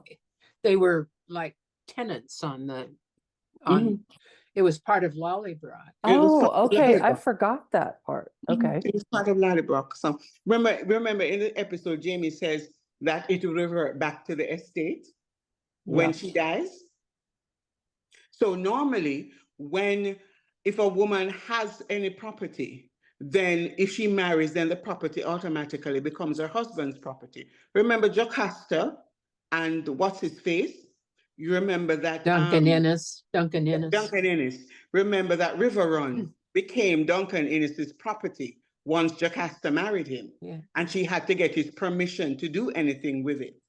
Oh, but yeah. because of how everything was constructed from the original contract to this deviation, then that was cut off, so that what's his name? I'm calling him Old Master. What's his name? Her paramour, Laoghair's young man. Joey. Joey. So Joey did not get any ownership of Balrigan once he married Laoghaire. So, and he was okay with it. Oh yeah. He just wanted his breastises. And she wasn't even his breastises. And she wasn't even here for our comments about Joey. We said that he was lame, maybe too few acting classes, and a breast man. We couldn't really tell that there was anything else going on there. Wrong with him? He looked very able-bodied. I mean, he was there fighting Jamie and everything. Yeah. So I said, this is an able-bodied man, because in the books, I mean, it's almost like he was a simpleton. So everybody was just so horribly surprised that Laoghaire would be with somebody like that. Right, like he was drooling, kind of. Kind of thing. Yeah, so I suppose they cleaned him up and made it more palatable, because people are and people are very ableist in this society. Yeah, that's and so true. If they portrayed him as somewhat more diminished, as he was in the books, that it would be a turn off to people. It'd be they get canceled. Yeah. So what about the Jones dowry? I was kind of confused about that. Okay. And the gold balls, like it's like, here's your dowry, but here's your gold balls. Like I don't. Well, I mean, remember, that Jamie had, as part of the original contract, gave Larry Ballerigan to live in and also bestowed a dowry on Joni for when she got married. But Okay. And because Marsley, and he and was giving Marsley, her maintenance on top of right? that. But So the maintenance is ending. the maintenance is ending, but he's giving her. But remember, he gave Larry the gold balls, but they were for Joni's upkeep. That's what he said, for Yeah, but Joni's upkeep. Joni's going to the convent. So was it He's Yeah. he's actually for Leary, but he was just saying there, like, what are they going to live on? Well, I mean, Joey and Barrington is a, Leary. is a is a farm, isn't it? It's an operating enterprise. They live in off the land.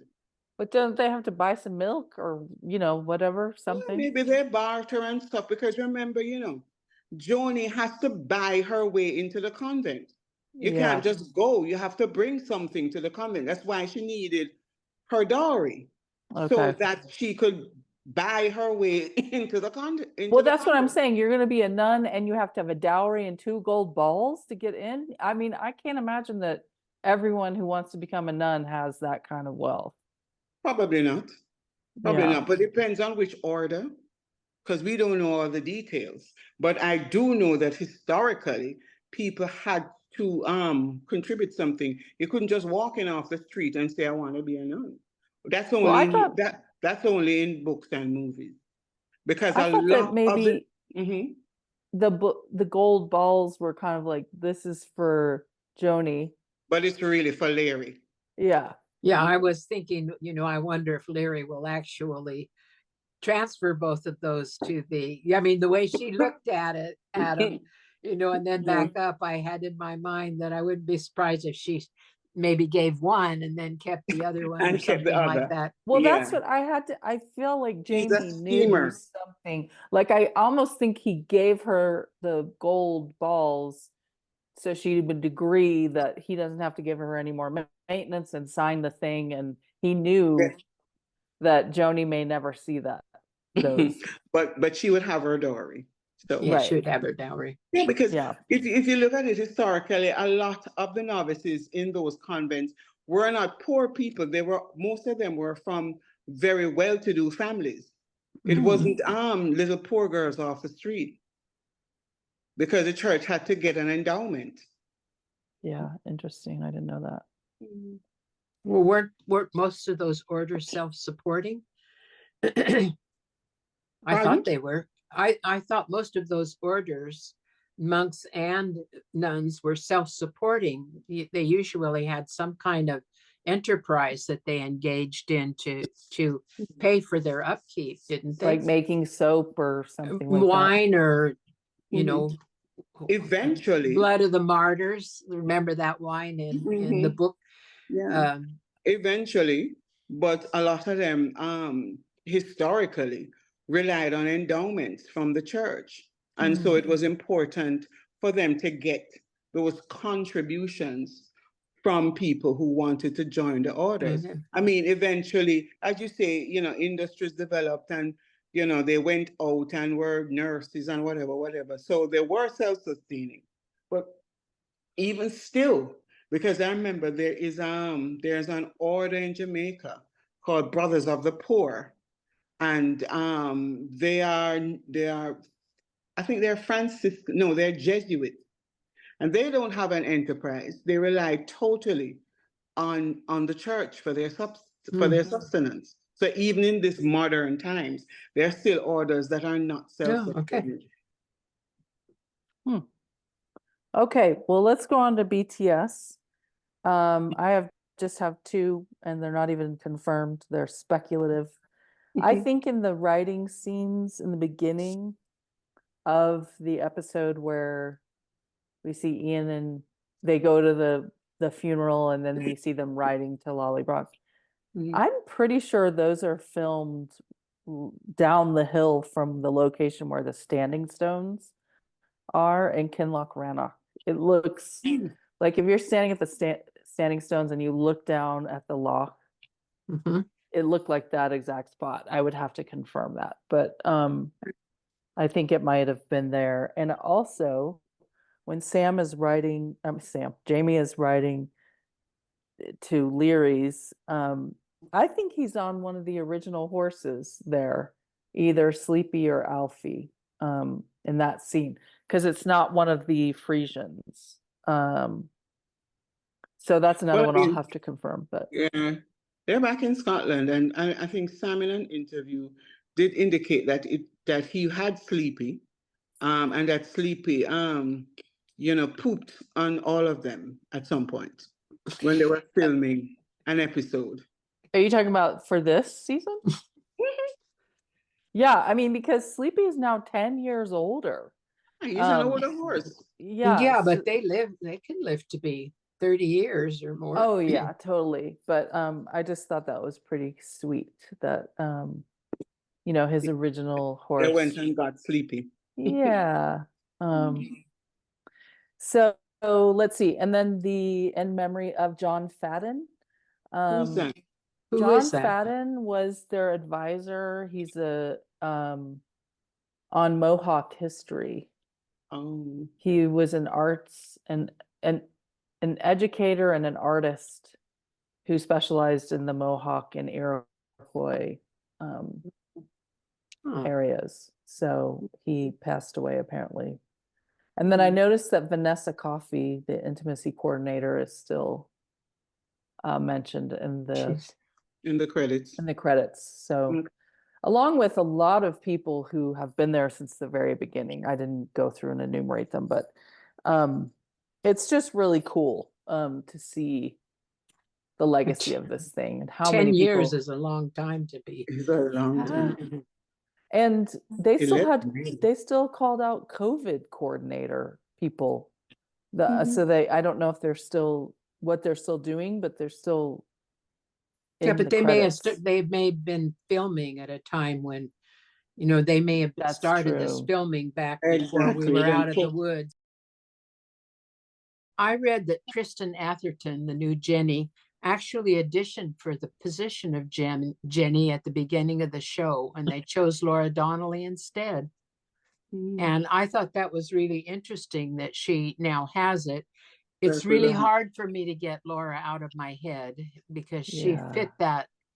I don't know why. She just embodied Jenny so well, but I'm doing my very best to open my heart to Kristen and wish her well in her new role, and that we'll come to love her as much as we did Laura. I think some people already do.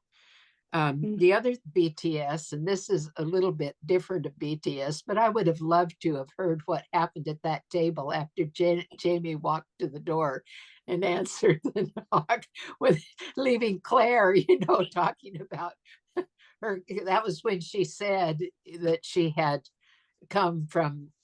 been Yeah. born in 1917, and he's gone. And then- Yeah, and she's walking with probably like, Tony, and wait, I'll get the door. goes, Yeah, "Yes, that's a all." good point.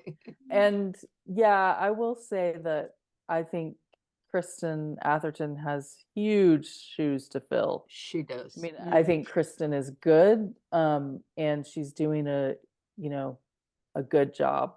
Yeah, I thought she did a good job. Yeah. I thought it's very difficult to step into such an iconic role where people identify a particular actor so much with it. Because I mean, we have a crazy fringe in the Outlander fandom, and she has already had to close her social media because That's right. I saw yeah, something about that yeah, she's getting it- bullied. yes, Like, people are what the bullying her. hell? And then I read a comment on Instagram when they were remarking on the fact that Laura wasn't available. And somebody said, oh, she thinks she's better than Outlander now. That's why she's not available. And of course, I had to take them on and say, listen, just shut up. Because you have no idea what you're talking about.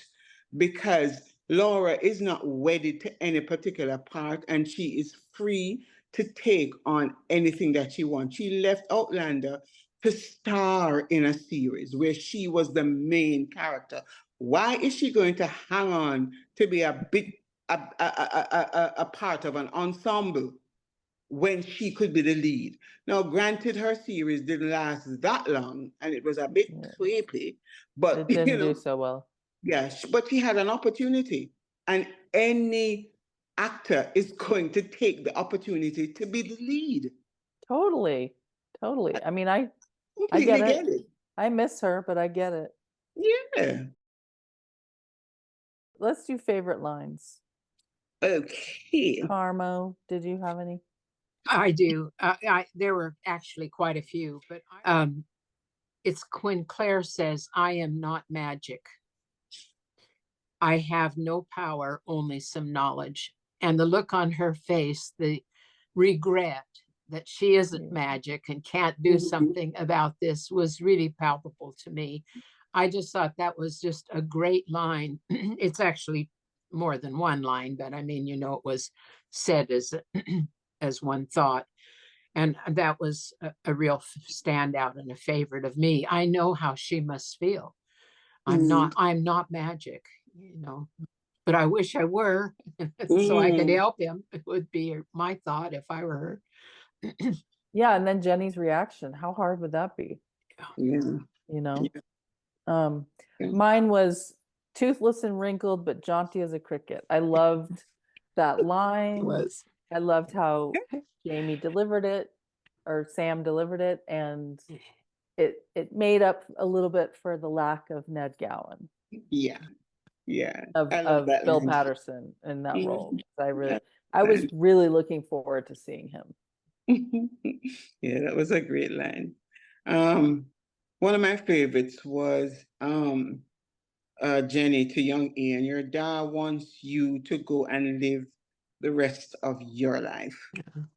Because it just brought home to me one of the major themes that I saw in the episode. So I like that. Live the rest of your life. I like that. Yeah, that's what a good parent would say too, I think, honestly. Exactly. Yeah, that really resonated with me. Carmen, do you have another one? I do. When Ian Sr. says, "I didn't raise you to be a fool." to Ian, young Ian, you know, about going back and you know, why didn't he tell his woman that he loved her before he left? Well, he told her, but in Mohawk, you know, he says, "I didn't raise you to be a fool." It's a great line. Great line. I don't know if I have this exactly right, but he said something like, a dog does not a bride guarantee. Yeah. Was another one. Good one. Yeah. Really great. So there's some really great lines in this episode. And he pulled all those lines off too. Yeah. Like they just felt so authentic, I thought. Yeah. The dry humor and wit of old Ian. You know, yes, his body might be wasting away, but his mind is still sharp. I like that. And his heart. Yeah. And another line that I really liked was, "Some things can't be mended." Yeah. Which I thought, you know, so many of the lines hark back to the underlying themes. I really go back again to the writing. The writing was really stellar. Yes. Army? I think when Joni, I will say this one, and I don't have the wording quite right, but he said to her, "What is it that you think I can do about this situation?" You know, when she says, Ma'am won't release my dowry so that I can go be a nun. He says, "What is it that you think I should do about this?" She says, "I didn't can, but if anybody can figure it out, you can." And I just thought that was so perfect because she adores him. It's just so clear, even if you hearken back to Hogmanay, back in I don't know, season 3, I think it was. She just idolized him. She adores him. She believes he's her dad. But I think that line was really indicative of how she believes in him and what he can do, and he did deliver for her. Yeah. I have all is well, Avalok, go to your young woman. That's Jenny to Ian in the graveyard. That's a good one. Yeah. Yeah. Let's go to standouts, and then we got big themes, and then we're out of here. So Carmi, run through your standouts. My very favorite was Stephen Cree in this episode. I just thought he was terrific in every scene. He was believable. He was poignant, touching, broke my heart.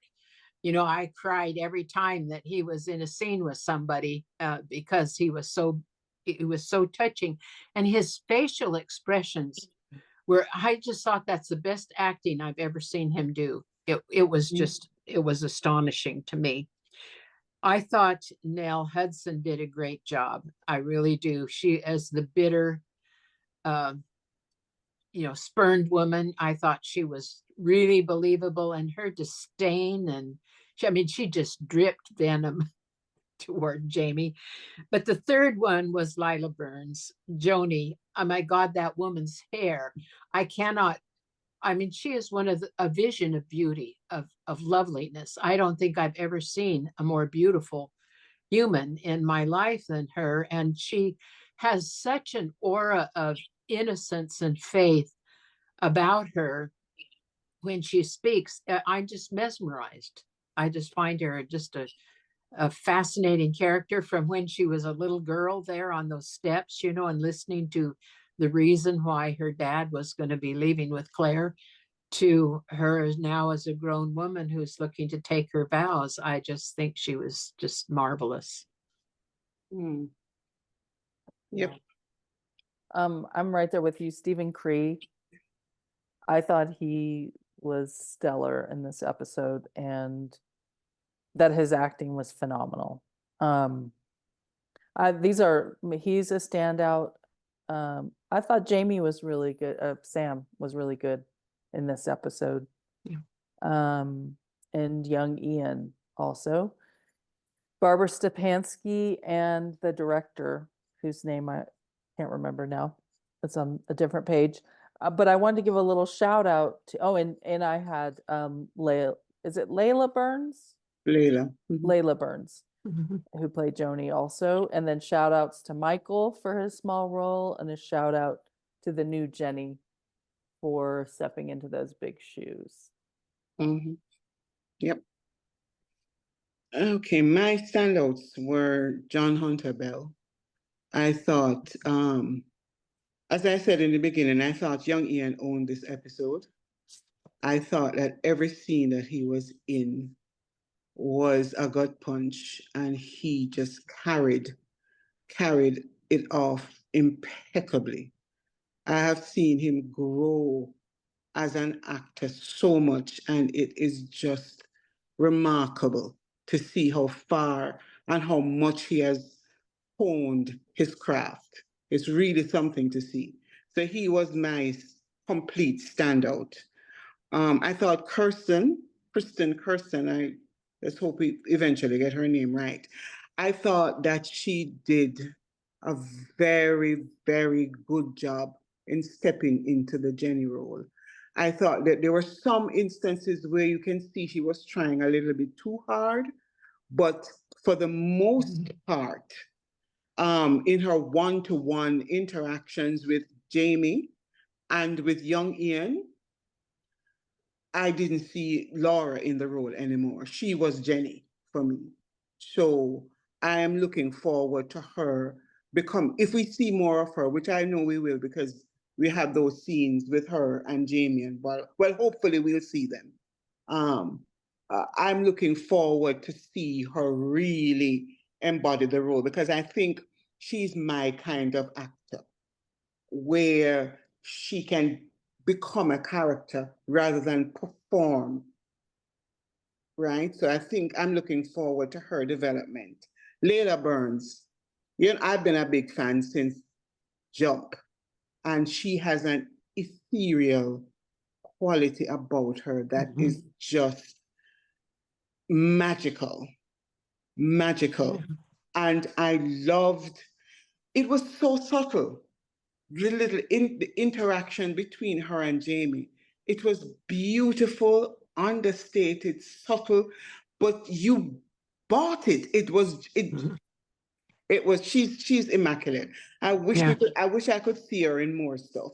I'm gonna have to subscribe to BritBox or one of these English subscription things to see if I can find her in other things, because I want to see her. I want to see her in a role. She'd be great if they ever did a revival of King Henry VIII. She'd be great as Lady Catherine Grey. Was it Grey? The little timid wife who he killed off early. I think she would be great in that role, because they always show Anne Boleyn and the more, but or Mary Queen of Scots. Oh, I think she would be great as Mary Queen of Scots. Anywho, the directing and the writing were standouts, because this episode could have been extremely clunky, extremely patchwork, where they were trying to fit all these things and tick boxes, because they have done it in the past. So you can clearly see, oh yeah, let's tick this off, let's tick this off. But there was none of that in this episode. So the directing and the acting and the cinematography, those are my standouts. Well, yeah. Why did I give this episode a 3.5 out of 4? Oh, I don't know. You've praised Leary. it. Was it Leary? It's It was Leary. Okay. Yeah. Yeah. Okay, let's do our big themes. Carmi? Well, I had two, and they're related. But one of them was to reconcile with family members while people are still living. I think that if you can, I think that's a big theme of this. If you're able to, I think it's a really You would big have to theme. say that today. I'm sorry. And the other one is try to write a listing ship. Do your best. That's all you can ever do, is your best, but try your best to do the right thing in every circumstance. That came from my dad. He taught me that. My dad. Those are my two big themes of this. Of course, the first one is about family, which this whole series is about, actually. Yeah.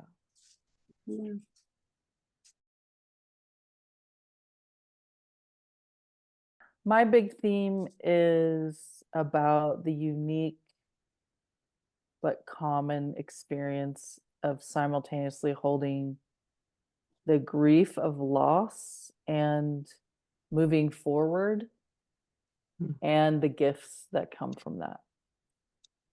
Good. Yeah. I mean, in the Ian Senior and young Ian scene, for example, there was a deep exchange of love. And also I felt like Ian Senior was still teaching Ian, okay, this is how you're a dad when you're dying. Like, I'm still teaching you. Even in that last scene, the heart-wrenching scene where he walked out on his leg and said goodbye, like he's still showing him, this is who I am and this is how you do it. And I love you deeply, but you're here to make your own life. And so yes, you're heartbroken, but keep going.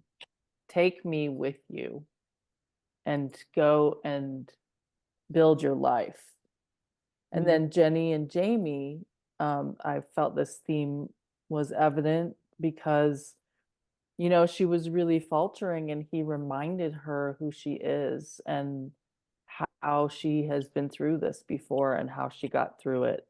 And I feel like that scene gave her some solidity to handle the grief, and then also to give the gift to young Ian of you can leave. Your dad wants you to go on with your life. So, you know, it's just everyone's grieving. And even the decision for Claire to go back and help Lord John's nephew, you can't help Ian, but you can do that. So of course your heart is breaking and you want to be here for Jamie, but healing is your life, and healing is your world, and you can make a difference. So go and do that. I just feel like it's a unique, but it's very common. We go through it many, many times in life. And I just thought this episode portrayed that really beautifully in a lot of different ways. Yeah. I agree with you. One of my big themes was what is home? Is home a place? What is home? And what I came away with was that home is not a place. Home is the people that you carry in your heart. Because remember that Jenny says to Ian, you will always be here with us, you know?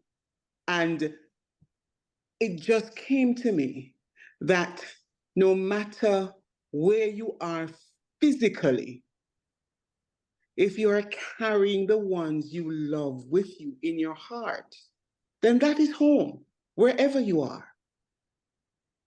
And so I felt that very strongly because, you know, we get attached to places and we think that home is a physical place, but it's not. Home is family, and not just blood family, the people that you choose.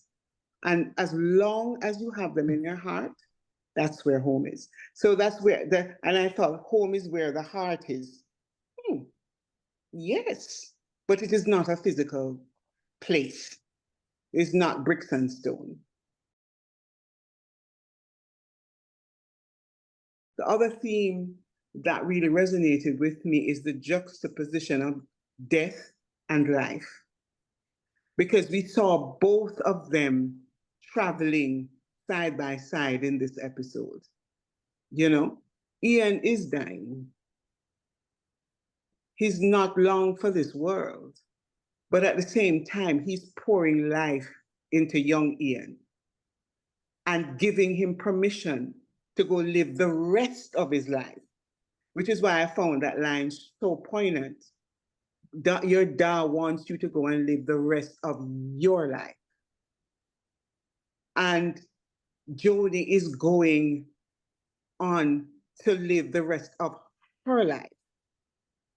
You know, so death and life are companions, just walking along together, always juxtaposed. And I found that very fascinating in this episode.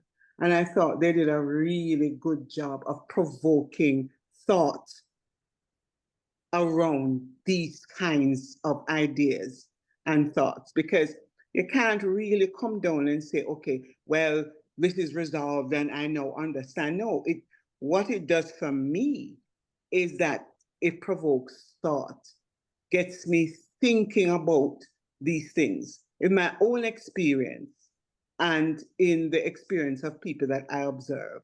So I thought this episode was very, very significant in terms of what the thoughts that it provoked in me.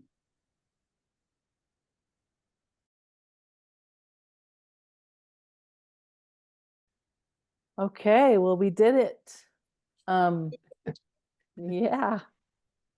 There is another potential Outlander BTS Scotland trip in the works. Will be the Highlands and Islands trip. Woo! Anyway, so stay tuned on that. I'll let you know. And then the other thing I was gonna say, just give a quick plug for Sam Hoare. He reached out to me and he, I think, is gonna be in this season 7B as Hal. I don't know for sure, but Okay. I'm pretty sure he's gonna show up. Mm-hmm. But he wrote, have you heard of, it's on Hulu and it's called Rivals. I don't have Hulu. Okay. I So don't either. I don't know. It's a big hit in the UK and he's Okay. a writer on the show. Wow. He said it's a quite raunchy, but as a romance, I wondered if it would appeal to the Outlander crowd at all. So he kind of Okay. wanted me to I'll get spread a the little word. bit. Yeah. Okay, so I might subscribe to Hulu because apparently there's some deal where they're showing Outlander as Oh, well. And okay. there's a free, I think, 30-day trial. Yeah. So Mhm. so I might get Hulu, so I'll look out for it. Yeah, check it out, Rivals. I will. So I will, because I like Sam. yeah, he's a good guy Good people. too. Good people. Mhm. Oh, that's right. You met him in Scotland, yeah? Yeah. Yeah, that was so great. Everybody was just gobsmacked. I love it. I had a And lot of Annette fun putting that Badland is together. just such a badass. Yeah. I love that woman to bits. Yeah. No, I like picked my favorites for that. Yeah. Kiki's can be a loose cannon, but he's a good No, but guy. he was good. Yeah. He brought a different vibe, a more jovial, irreverent vibe, which Yeah. everybody appreciated. So How was Hugh? I know him the oh, least. no, he had so many good stories. So many good stories. I mean, they were all great communicators in their own right, and Yeah. but so different, you know. And so Yeah. it was fascinating to talk to all of them and to see and get their perspectives in terms of their career, you know, what they're like as people and what they thought of their time on Outland. So that was, I mean, that was the highlight of the trip for me, you know. Yeah. Yes, it Nice. was. Yeah. Cool. You know, I see Carmi's Yeah. ready for bed. Oh my God, it's 11:15. Oh, No, They no. know we're all crazy by now anyway, so you know you can't edit that out. Well, exactly. if they don't know, they have not been paying attention. That's right. That's right. Well, you gals, it's so fun to do this Oh and my God. see I you. have missed you all so much. Miss It's you. ridiculous. Miss you all I too. know, sometimes I watch us on YouTube when I'm like missing you. Mm. And I Oh. always laugh and it's great. So I get it why people like sleep with us and stuff, or they used to. Well, Okay, people are love crazy. you guys to death. And you take care. Okay, you too. until next time, Okay. whenever that may be. Love and Okay. hugs. You guys stay well and safe. You Okay, too. you too. Bye-bye. Bye. Bye-bye.